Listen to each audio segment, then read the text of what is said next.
Hi everyone, it's James here from Production Expert, and we are at the end of a very long day. I would like to welcome Ollie Wride to his new studio. Yes, that's right. That's right. It's been a long day. We rocked up at, I rocked up at 10 o'clock with a car full of timber. Well, it felt like that. Let's just explain a little bit what's going on. These lovely new acoustic panels behind you, or behind you and behind me, were not here this morning, were they? No, they were not. Our friends at Universal Acoustics, thanks to Paul for sorting us out with a load of toys. Yeah. And this is kind of an experiment, really, isn't it? Yeah, it's kind of a trial. I didn't really know what to expect, to be honest. But... So let me give you some ideas of what's been going on here. This is Ollie's writing room, production room. Yeah, this is my little production space at home. So you're mainly a synth kind of keyboard kind of guy? Synth guy, synth wave, pop writer. Yeah. But you've got that's my background. A proper Joanna, I've got a proper Joanna here. Yeah, I like to do things properly. As many sort of old school analog instruments as possible. Excuse the sort of digital stuff in the background. Sorry, we won't talk about that. But acoustically in here, it was at best interesting. Was it that bad? There was some standing wave issues. There was some interesting stuff, and so the guys at Universal Acoustic pretty much offered to help out and sort out your room. Yeah, and with a couple of months of leeway and discussion and toing and throwing of a little, no designs as such, but just some measurements and some basics of what you're trying to achieve and where the windows are and what the space is used for and stuff like that. I think we've got pretty close. I'm satisfied. So far, that's a good thing. Yeah. So let's just take you through the process. Because Ollie was quite concerned about attaching foam products to the walls with glue, we needed to come up with some kind of solution to get around that, which I think we've done reasonably well. Basically, it's kind of pegboard, the foam itself. Rather geniusly, I had the moment of genius of going, right, let's get these cut 120 by 60. So 120 high, 60 wide. And that happens to fall perfectly to the golden ratio thing of these things being 30 inches wide. Yeah. Well done, Universal Acoustic, on that one. And I don't know how that happened, but it just kind of did. Sort of blissful coincidence. Yeah, it saved us a lot of time, energy, and cutting. So we've kind of applied some fairly sensible rules to this. There's been no actual maths, heavy physics, or proper full-on acoustics done, but a lot of common sense and kind of the basic principles. So the tiles themselves were glued using their amazing, is it called space mist? Yeah, or it's space, cosmic mist, cosmic glue, or something like that. Something. There's two adhesives we've used. There's space mist stuff, which is the one that's attached the foam to the pegboard. I'm going to call it pegboard. It's kind of fiberboard with lots of holes in. The reason we chose that is because the holes obviously make it lighter, and they give us something to attach the stuff to the wall with. So we've actually gone in with screws, raw plugs, and gone into the lovely brick Victorian house. Yeah, well, evidence can be. Yeah. We'll get that. They weren't me. Well, not all of them were me. And we've gone for a little bit of mix and match. We've gone some of the kind of vertical, horizontal mix.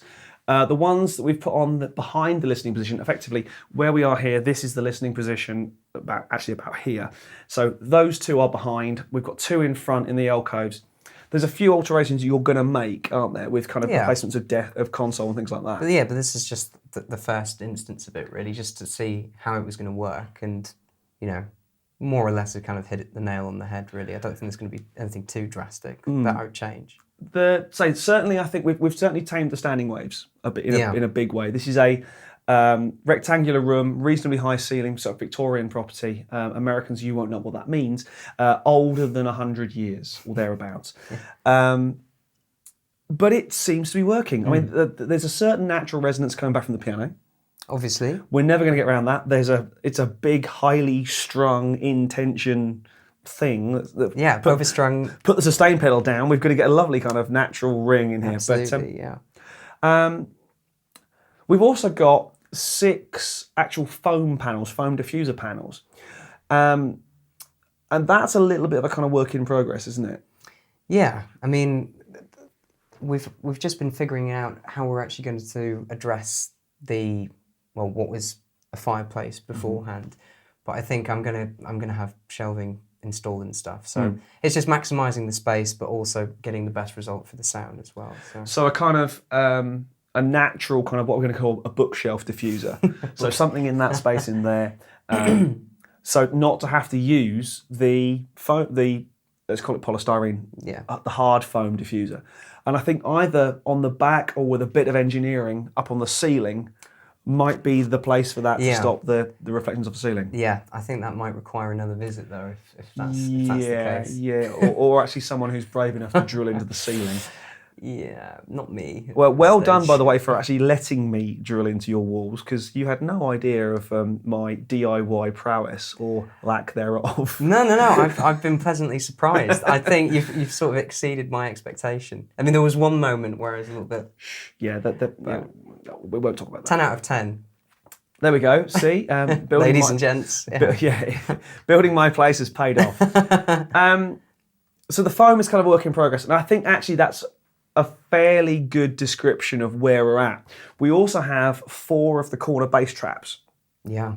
That's cool. Now, we've gone to start off with just putting them low down in the kind of the corner front position. Yeah. Now, because of the slightly strange shape of the baffle, if you like, this wall, we're not sure if that's going to be the place. Maybe they could end up in the top corners, something like that, or maybe in the middle of the back wall, because we know that bass tends to build up in corners where it will hit one and just bounce backwards and forwards. Not good. But again, it's a work in progress. It's a bit of experimentation. But generally, we've been playing back some stuff that we both know really well. And actually, it sounds really good in here. Yeah. I think compared to what it was at the start, as you say, it was reverberating around the room, and it just didn't sound that nice, to be honest. Yeah.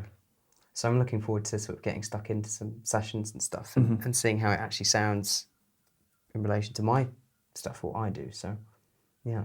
But I mean, you've got a fairly, let's not call it average, but you've got a fairly conventional setup. Yeah. Apollo Twin, MacBook Pro, a pair of Yamaha monitors, which are. You said you talked about getting some Genelecs. Yeah, some Genelecs. The 8010s? The baby ones. Yeah, the baby ones, because they pack a punch. Yeah. But they're kind of, although my first set of speakers, I've had them for years, but they work for me. We've had a great noise in here. It's like, I think, we were talking about subs and things like that, and I think actually, as much as you'd like a sub sat here, I think a sub would probably mess with without some serious bass management and control of that sub, without something like maybe SonarWorks or some kind of room management software, which is getting into potentially a whole nother level of pain for the sort of stuff you're doing. You're not... And finance. There's always that. That always comes into it, doesn't it? Yeah, absolutely. But I think for my requirements, as you say, I do have a pretty conventional setup. It's no thrills, but it suits me for what I need to do. Essentially, this is a writing room, so I don't need to be decked up to the nines. But I mean, so you've got some great stuff. You've got the Apollo Twin. You've got an SM7B, which is your kind of standard vocal mic type thing. Yeah. The obligatory cloud lifter to go with it. Yes. Which is always handy, and loads of kind of toys. Yeah, I mean, for lack of a better word. It's like the sort of the micro key type things and the little Yamaha stuff, and it's all kind of cool. That's stuff that once you get it in the box, you can start messing with effects and modulation and plugins and stuff, and just having a good time with it.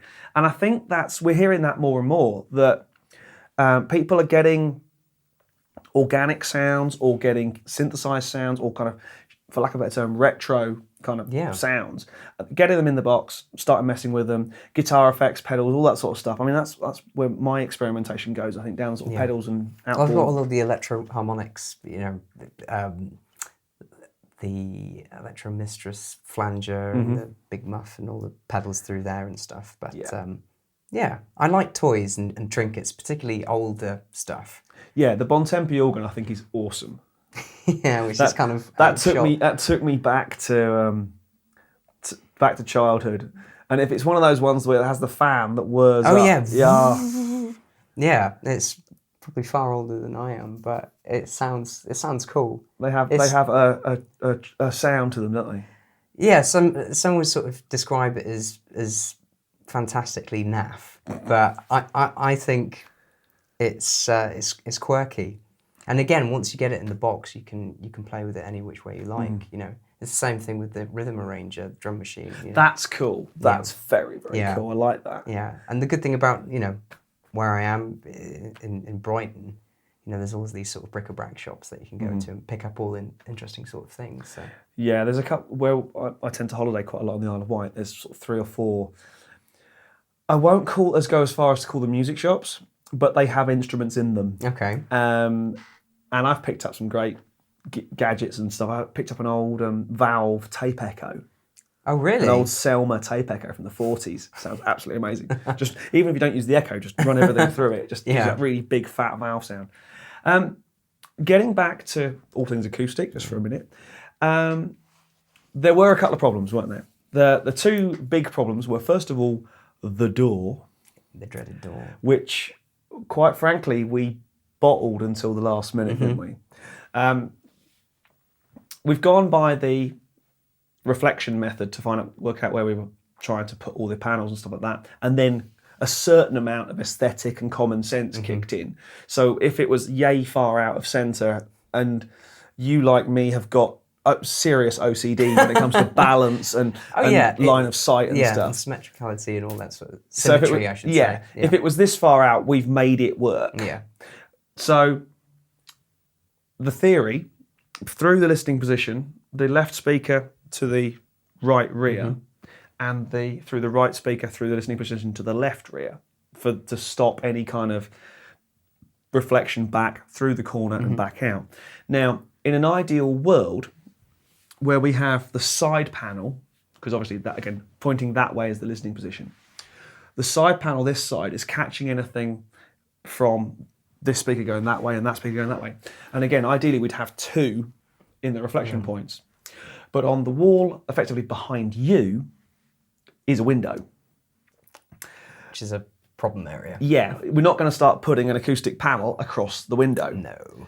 First of all, we ran out of tiles to do that. And secondly, it's a window. And one of the best things about being with a window is you get the outside world come in and natural light and inspiration and all that sort of stuff. Exactly. So halfway through the afternoon, we kind of went, well, heavy curtain might be the way forward. A drape on one side just to sort out the reflection across that way. I think that would do the trick without sort of, worrying about more panels and things like that. As you say, at the end of the day, it's a little writing room for me at home, so I don't particularly want to go down the avenue of elaborate constructions to handle the problem. I think it is still a room in a house. Yeah. It's not Abbey Road. No, certainly not. To go and do all the clever bits, go somewhere else. But in terms of my space and writing, it's still got to have some sort of semblance of home.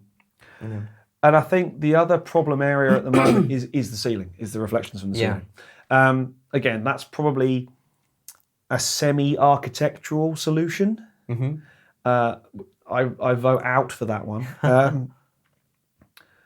But I don't think we're that far off. Certainly put the cupboard in there with the diffuser or the books or whatever, and I think this is going to be a great sounding space. I mean, it already sounds good. I think it will sound great when you've got the stuff back in as well.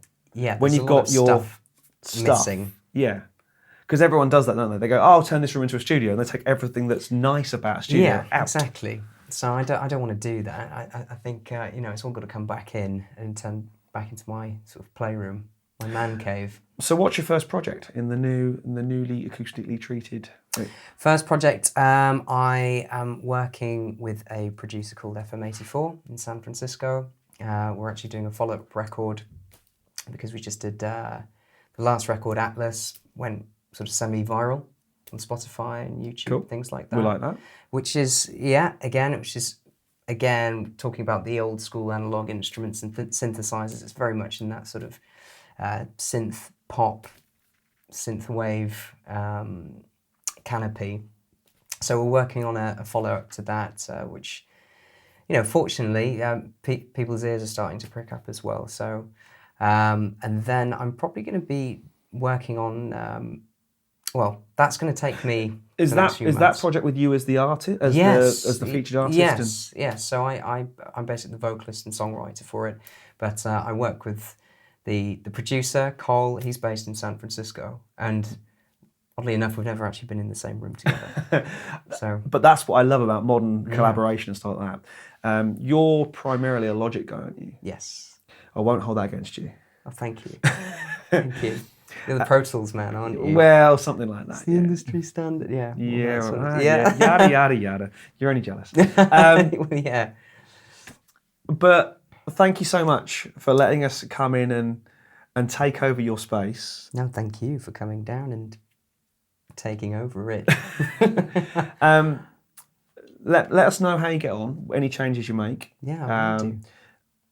I say it's one of those things. It's all very well doing these things by the numbers and all that sort of stuff. Mm-hmm. Neither of us are acoustic architects or acousticians or anything like that. Especially me. But I think this proves that you can improve your space, a domestic home situation, a garden shed, or whatever, with a bit of time, a bit of investment, a bit of ingenuity for the whole kind of, say, the backing thing and being able to move stuff around easily, and a bit of experimentation. Absolutely. I think the bass traps and certainly the diffuser and stuff, when you get the other bits in, it'll be interesting to find out where they end up, I think. Certainly with Matt, we've put the bass traps on some more of the pegboard stuff. Yeah. So we can mount them in the corners, or you can mount them in the corners. Out comes the power tool again. I'm still picking bits of adhesive, the adhesive glue, the epoxy resin stuff. Yeah, awful. It's like Spider-Man. Yeah, I was like, I'm going to end up covered in this stuff. But it's been a good day. Yeah, I think especially this sort of setup, and although it's modest, I think it's gonna. Well, like you say, we'll see how it plays out. But I think in terms of a domestic situation, which is more often not, especially the age that we're living in, more people are doing things at home, and more people have the tools to do stuff at home. I think it's going to be a great little space, and it's certainly going to improve things. It already has. The home writing room, the production suite, the pre-production room, call it what you will. Yeah. And this goes back to a Thorntonism, the cottageisation of the industry.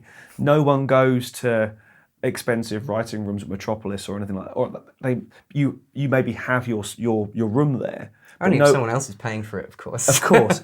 So a very quick round of thank yous. Thank you to Paul and the team at Universal Acoustics for sorting us out with all this stuff, amazing, being the providers and actually the inspiration for this whole kind of project thing. Thanks to Ollie for letting us take over his space and drill holes in the wall. Thank you, James. It's been an absolute pleasure. And thank you to you for watching. I've been James from Pro Tools Expert and Production Expert, and we'll see you again soon for some more Gear Talk.